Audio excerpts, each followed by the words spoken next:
Oke, di dalam dev PTS 5 saya coba untuk melakukan copy ya. Kita coba copy dev PTS 5 ke dalam dev yang di sana adalah PTS 7 tadi. Ini PTS ini tidak sama ya antara pada saat saya mencoba dengan kalian mencoba. Jadi kalian harus sesuaikan sendiri dengan kondisi dari teletype kalian sendiri ya, makanya kita definisikan dulu, kita lihat dulu teletype-nya. Hello misalnya saya ada di sini ya, maka dia akan muncul, dia mengcopy apa yang saya tulis di sini, dimasukkan ke dalam buffer ya, lalu ditransfer ke teletype yang lain ya. Ya sebenarnya ini bukan interprocess communication ya, ini hanya bagaimana saya mencontohkan bahwa I/O di sini adalah universal, bukan hanya copy dari satu file ke file yang lain. Oke.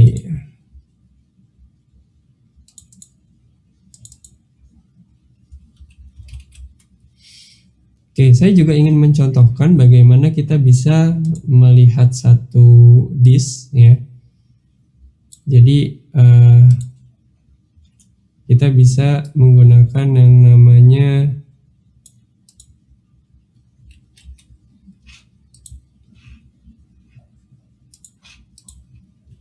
chat ya. Kita coba lihat device kita. Saya mau coba melihat ya.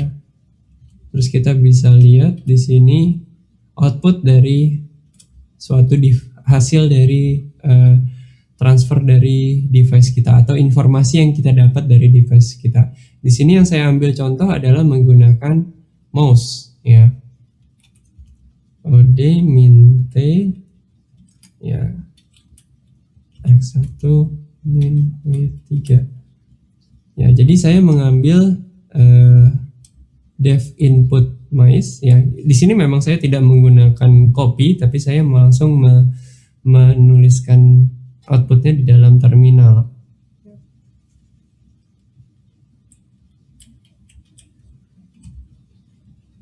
Oke, berarti harus pakai sudo.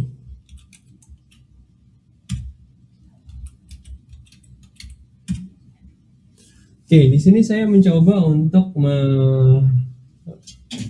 menggunakan mouse ya.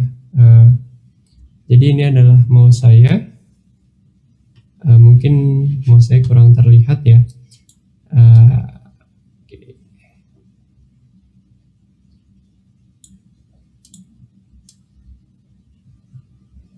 Oke, ini adalah mouse saya. Jadi ini ada warna merahnya. Jadi ketika saya saya rubah status gesture mouse saya, mudah-mudahan kelihatan. Ya, jadi oke, kalau kita gerakin dia akan memberi informasi. Ya, jadi ini saya ingin menunjukkan I/O yang berasal dari device itu kita bisa ambil dari mouse tersebut ya. Jadi I/O-nya bukan hanya I/O file gitu, tapi dari hardware bisa kita ambil.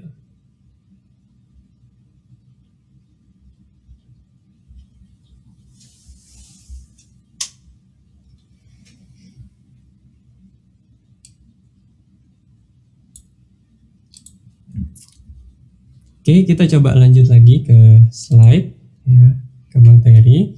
Ya, jadi di situ saya berusaha untuk menunjukkan bahwa pertama kita bisa menggunakan I/O bukan hanya terhadap suatu existing file saja, tapi inputnya bisa bermacam-macam, bisa dari suatu device ataupun outputnya bisa berupa teletype atau bahkan ke device yang lain.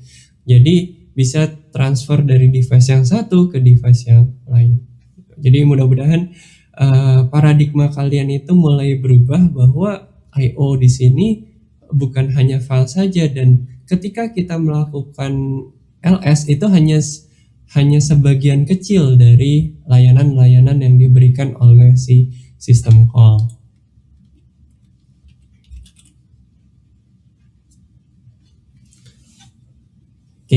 yang sudah kita lihat tadi ya, open.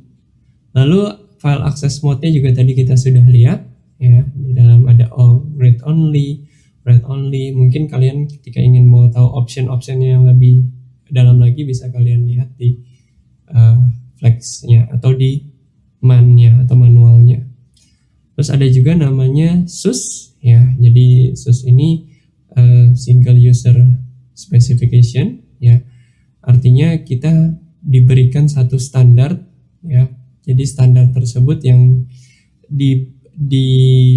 kita pakai agar kita bisa mendapatkan option ya yang sesuai dengan standar.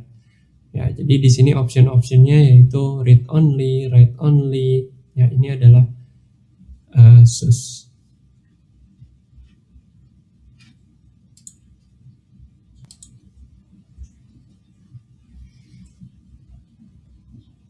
Oke, jadi ini yang tadi yang di dalam copy file.c yang sudah saya jelaskan melalui programnya langsung. Ya. Dan error dari suatu open itu ada macam-macam. Ada error ease of access ya. Ease of access ini permissionnya tidak mengizinkan ya untuk memanggil proses untuk membuka file tersebut. Terus ada isdir, file yang akan dibuka berupa directory.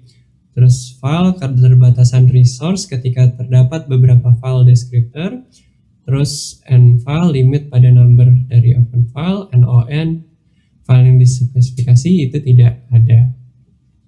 Terus ada errors ya, filenya hanya read only jadi nggak bisa di write. Terus ada txt bsc, file tersebut adalah executable, jadi executable tidak diizinkan untuk merubah executable yang sedang digunakan.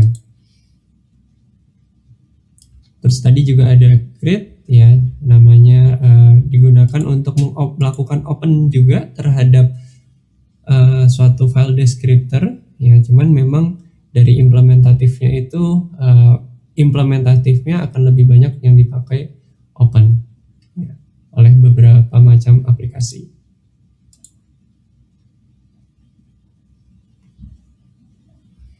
Tadi juga ada read ya, jadi dia membaca read dari count byte dari suatu file descriptor yang terdapat buffer ya.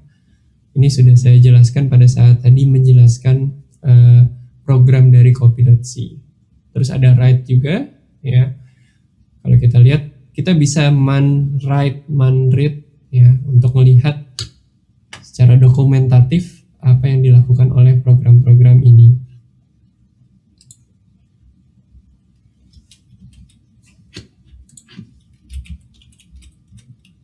Ya, jadi dia sama seperti yang di slide, read from a file descriptor.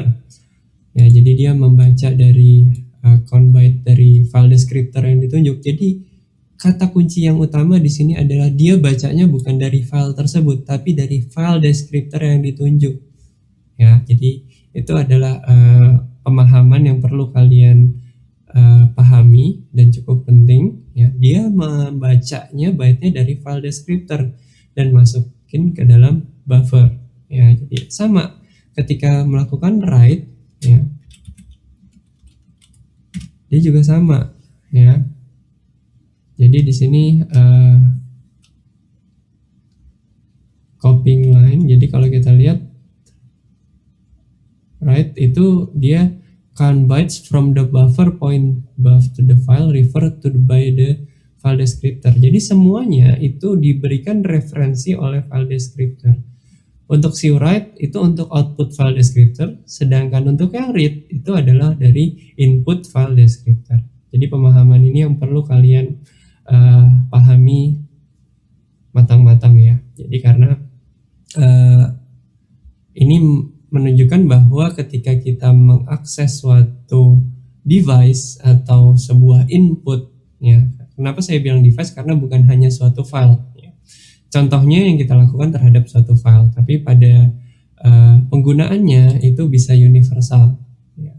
Pada saat kita mau membaca suatu device atau suatu file, itu kita butuh untuk mendefinisikan terlebih dahulu input file descriptornya. Baru nanti output file descriptornya untuk kita olah di dalam programnya. Nah, ini juga ada yang namanya file offset atau LSIG ya. Di sini memposisikan offset dari open file yang tadi jika kita ingin maju atau melakukan pointing terhadap memori yang lain ya. Jadi ada yang namanya offset ya. Offset itu bisa dari yang sekarang, terus kita mau maju berapa, itu tergantung dari yang kita inginkan. Itu bisa digunakan yang namanya LSIG ya. Jadi di sini bisa dibilang setiap file yang dibuka akan menyimpan kernel record ya berupa file offset pointer. Karena kan kita tadi mendefinisikan file descriptor. File offset ini diset pada awal dari file dan pada saat file tersebut dipanggil, sistem call read atau write akan merubah file offset tersebut, akan berubah secara otomatis.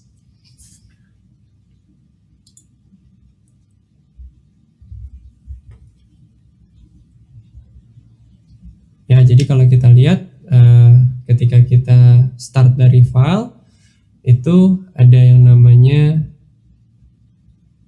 LSIG yang pertama, SIG setnya, terus dia ada SIG end, next byte after the end of file, terus di sini ada namanya min1, fd min1, SIG end, last byte of the file, ya.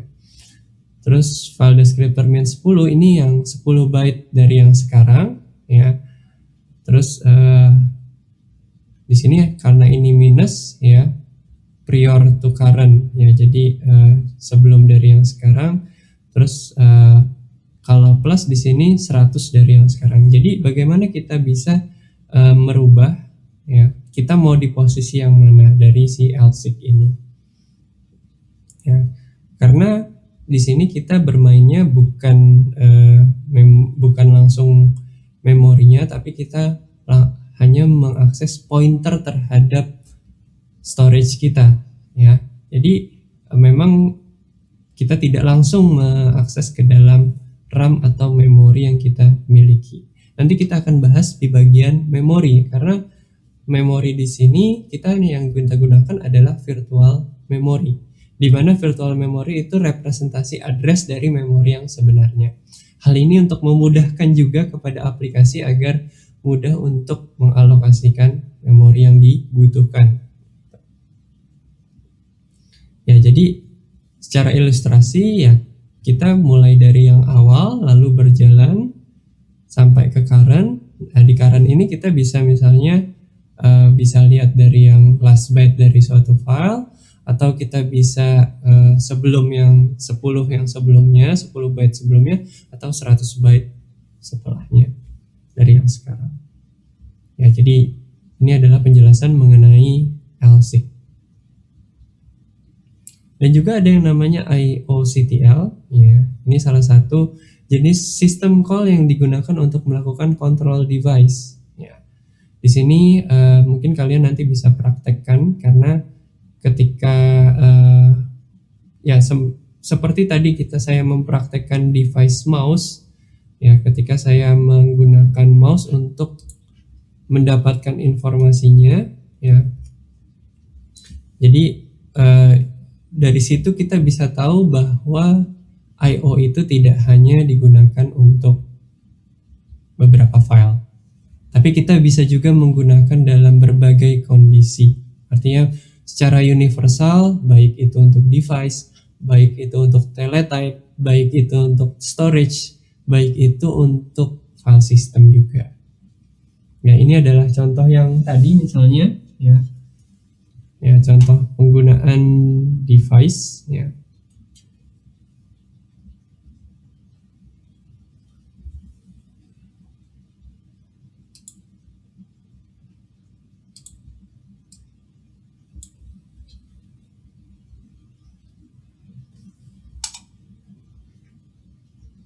Ya, ini adalah salah satu kita bisa mendapatkan informasi dari device.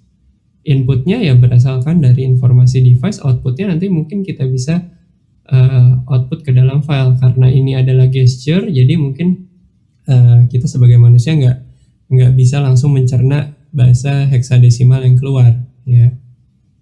Oke.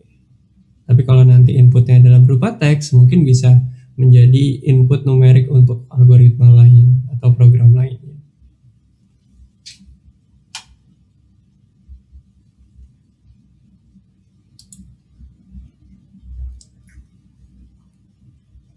Oke, ini adalah salah satu penggunaan IOCTL. Ya, kita bisa seperti kita tahu bahwa IOCTL bisa kita gunakan untuk merubah status dari suatu device, misalnya yang tadinya adalah CD-ROM eject, ya artinya dikeluarkan, terus adalah CD-ROM dimasukkan. Nah, di sini yang patut kita coba untuk dalami kembali adalah yang kita coba highlight. Di sini kita menggunakan file descriptor juga, kita menggunakan open juga, ya karena kita memang sudah didesain oleh si system call dan kernel. Di sini universality of I/O, pengendalian device juga dilakukan secara universal dengan mendefinisikan file descriptor dulu. Jadi ini ada file descriptornya, open dev CD-ROM. Jadi kita membuka file descriptor tersebut, lalu kita kontrol dengan penggunaan IOCTL dengan mendefinisikan file descriptornya dan juga statusnya mau apa yang kita lakukan. Ya, jadi paradigmanya mungkin kalian jangan terlalu kompleks ya, tapi kita di sini ternyata penggunaan I/O di dalam Unix ya, di dalam sistem call itu bisa beragam penggunaannya dan kita difasilitasi untuk melakukan hal tersebut. Oke, jadi mungkin untuk modul mengenai sistem call stat itu sampai di sini dulu. Nanti kita akan lanjutkan di materi berikutnya. Ya, oke. Terima kasih atas perhatiannya.